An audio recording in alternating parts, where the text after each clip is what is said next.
Aloha and welcome back to Benidorm and Beyond, my original YouTube channel since 2020. Today's vlog brings you an up-to-date look at some of the building and renovation works that are going on here in Benidorm at the moment. We started today in the upper Rincon de Loix area along Quai Berlin, just uphill from the popular Triangle and Plaza Vincent bars, where we saw that the Asian-themed restaurant of Bangkok Thai cuisine has now closed its doors for good. In its place, and having been renovated only in the last week or so, now stands the Oxia Gourmet Burger Bar, promising the best burgers in the town, along with fabulous drinks and live sports too. Having previously been located along Quai San Pedro, overlooking the Dove Park and Harbour in the Old Town, Oxia now promise a bigger and even better experience, so let's hope they do well. Staying in the Rincon, but in the more busy part, along Avenida Ametlla de Mar, and not far from the hotels Regenti, Dynastic and Nereo, we see that the extensive rebuilding works that have been going on and off for many weeks now underneath the Loixmar apartment block have nearly come to fruition.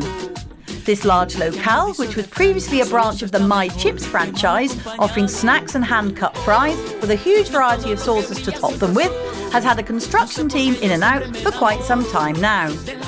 Just this last fortnight, however, work suddenly seems to have taken on a more urgent spurt, although of course lots would have been going on behind closed doors too, and it's now been revealed that this roomy double unit has become the Green Door British Pub. With a recently opened Red Door Irish pub almost diagonally opposite on the other side of the road, I can only imagine that this new bar is part of the same group, namely the Dollar Bar chain, and with what looks like a cosy interior as well as an outdoor terrace and a giant screen for showing sports matches, it looks like it may well be on to a winner.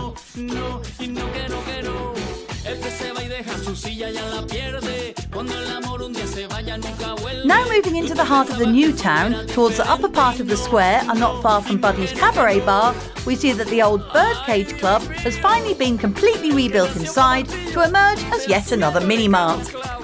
This one is called Supermercado Co Aliment, with its bright orange signage to attract attention, and no doubt it will be selling all the usual mix of convenience store price food and drinks,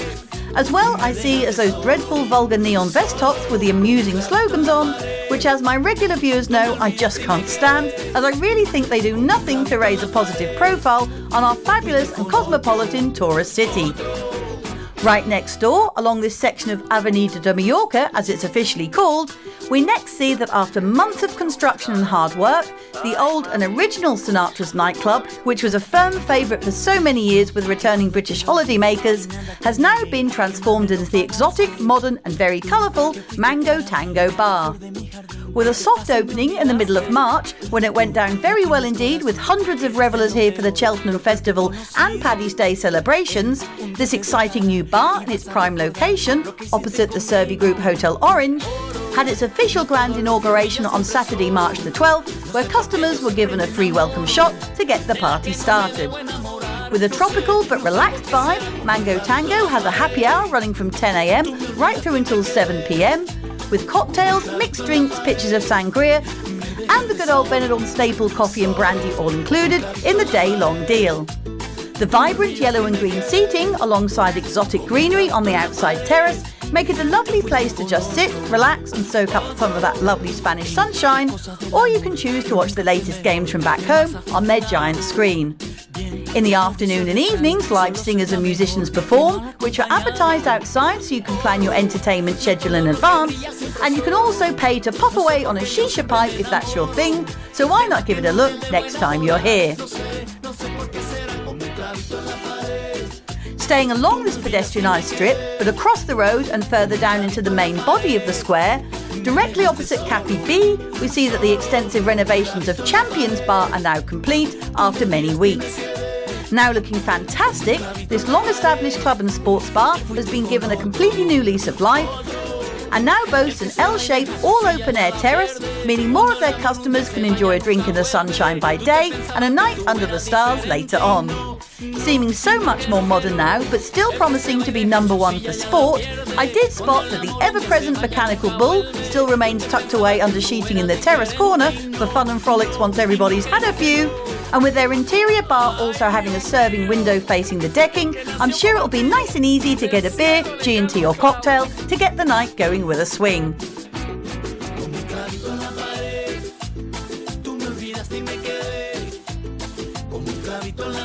Now off to the Rincon de Loix once more, and along Avenida de Zamora, which is home to both the holiday apartment blocks of the Luxmar and Playa Mar, we see that the emergence of the new National Health Clinic for the population of this area of Benidorm continues, with work having really come on since I last reported on this project to you back in autumn 2024.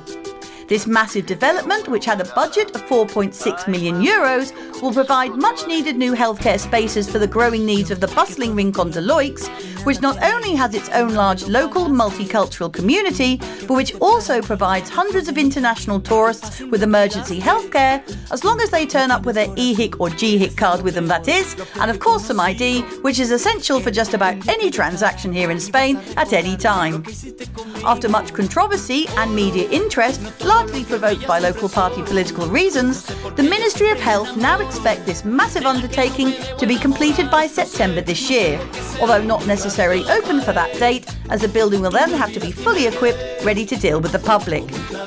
Part of the delay has been attributed to the inclusion of a rehabilitation gymnasium, which wasn't part of the original plans, but was later deemed to have been overlooked but necessary, and which has now been approved.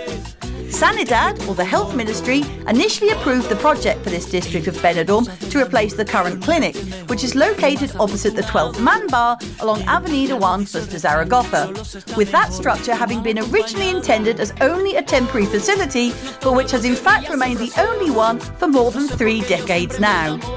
Sandwiched between this neighbourhood's football fields and cinema, as well as adjacent to the private healthcare clinic and hospital of the IMED Levante,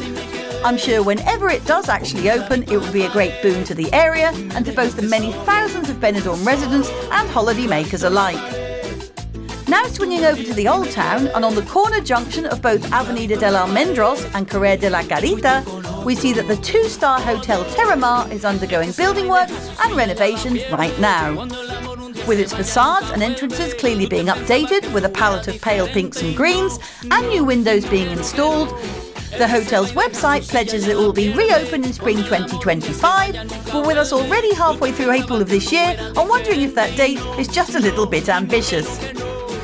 If you want to find out about some of Benidorm's most popular hotels, then why not check out my great series of vlogs giving you an unbiased look inside and out. Just search YouTube, Fly on the Wall, followed by the name of the hotel you're looking for, and all the info will be at your fingertips. It's that simple. Staying in the Old Town and just 30 seconds walk from the beautiful Levante beachfront and promenade along Carrer del Pinto Lozano, we see that the 3-star Hotel RH Sol is benefiting from a revamp to its main entrance and beyond. This small hotel, which also has sea view apartments just a few metres up and around the corner on a nearby street called Estudio Sol, is very popular with national tourists in particular, who just love to be in the very centre of the Old Town. And with Calle Alameda, or Gin and Tonic Alley, just a few steps away, as well as the Basque Tapas Zone and a myriad of independent shops and boutiques stretching away in every direction, who can blame them? Heading back to the Rincon de Loix again, just opposite the little supermarket and directly in front of the walled gardens of the 4-star Hotel Melia, we see that the town hall workers have been busy in this area installing essential new infrastructure, as well as erecting a brand new bus shelter for customers to hide under from the occasional rainy day, although we've had more than our fair share of those recently, I have to say, as well of course as to protect themselves from that fierce Spanish sun whilst waiting for their bus. This slightly off-peak season is the ideal time to start and hopefully finish some of these vital and necessary works, as well as to update the city with extra amenities and conveniences such as bus shelters, benches and additional road signs and markings. From this particular bus stop, you can catch the bus into town on routes 1 or 10 for just €1.60 per person, or if you buy the local travel card on the bus itself for €2 and then top it up with either 10 or 20 euros, route number 10 will come in at just 70 cents per journey. Our final stop takes us to almost the very centre of town along Calle Girona, but not along the section known as the Strip, but instead across the busy main thoroughfare of the Avenida de Europa and along the traffic-free section known as Food Street, due to its glut of fabulous bars and restaurants offering food and drink from all over the world. Right next to the halfway house pub and restaurant, we see that lots of renovations have been going on next door in a huge unit which used to house no less than 3 businesses, These being the Dutch bar De Kroon, or The Crown, the Golden Bull Steakhouse and the Burning Bar, which in fairness didn't last long. And just this week it has now emerged as being a brand new Irish-themed bar called the Lucky Shamrock. My footage shows some of the building work and then the revealing of the blue signage at the beginning of this week, but since then the crew have really got their skates on with the finishing touches and actually opened up to the public this Thursday, April the 17th. The bar looks absolutely great with its polished wood interior, complete with screens for sports, booths and tables for eating at and a pool table for a little R&R, whilst outside there's a sun terrace and seating right out in the street to make the most of the sunshine, so I'm sure that this latest new bar will be a resounding success. This brings us to the end of this latest building work update vlog, and I really hope that you've enjoyed seeing some current video footage of your beloved resort of Benidorm and what's going on here at the moment right now. Thanks so much for watching as always, and I'll see you out and about next time. Take care, have a good day, and hasta pronto. Cheers! Tú que fuiste para mí, la flor de mi jardín, que fácil me olvidaste. Tú no tienes corazón, eres de lo peor que he conocido.